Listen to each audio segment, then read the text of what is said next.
ফরজ করেছেন, 5 ওয়াক্ত সালাত আদায় করতে হবে।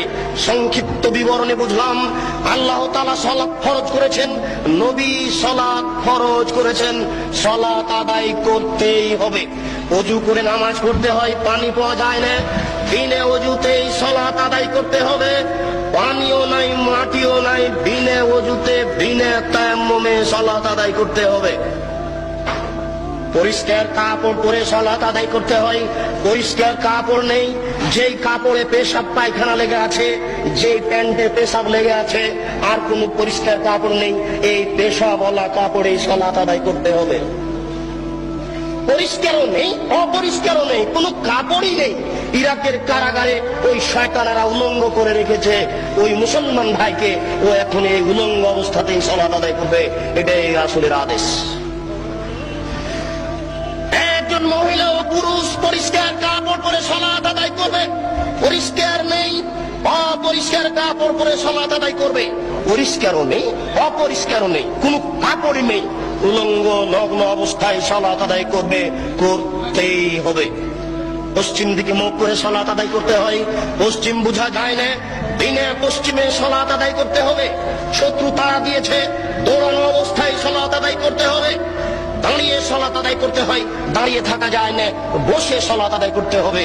বসে থাকা যায় না, শুয়ে, বিছানায় শুয়ে সালাত আদায় করতে হবে, করতেই হবে। সালাত আদায় করতে হবে না এরকম কোন পরিস্থিতি অন্তত পুরুষের জন্য নেই। মহিলার জন্য 2-1 দিন কিছুদিন আছে, পুরুষের জন্য এরকম কোন সময় নাই যে সময়ে সালাত আদায় করতে হবে না, এরকম কোন পরিস্থিতি নেই। মাওলানা আশরাফ আলী থানভী হানাফি রাহিমাহুল্লাহ একটা ফতোয়া দিয়েছেন, যদি ফতোয়াটি ঠিক হয়নি, তিনি বলছেন একজন মহিলার যদি অর্ধেক বাচ্চা প্রসব হয় আর অর্ধেক বাচ্চা প্রসব হতে যদি বাকি থাকে, তাহলে অর্ধেক বাচ্চা নিয়ে যদি নামাজের টাইম হয়ে যায়, তাহলেও তাকে নামাজ পড়তে হবে।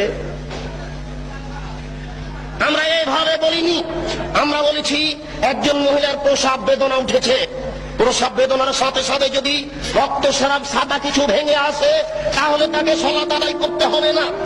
প্রসব বেদনা উঠেছে, এইগুলি কিছু দেখা যায় না, তাহলে এই বেদনা অবস্থাতেও তাকে সালাত আদায় করতে হবে। এটাই শরীয়ত। আমি মনে হয় বুঝাতে পারলাম না।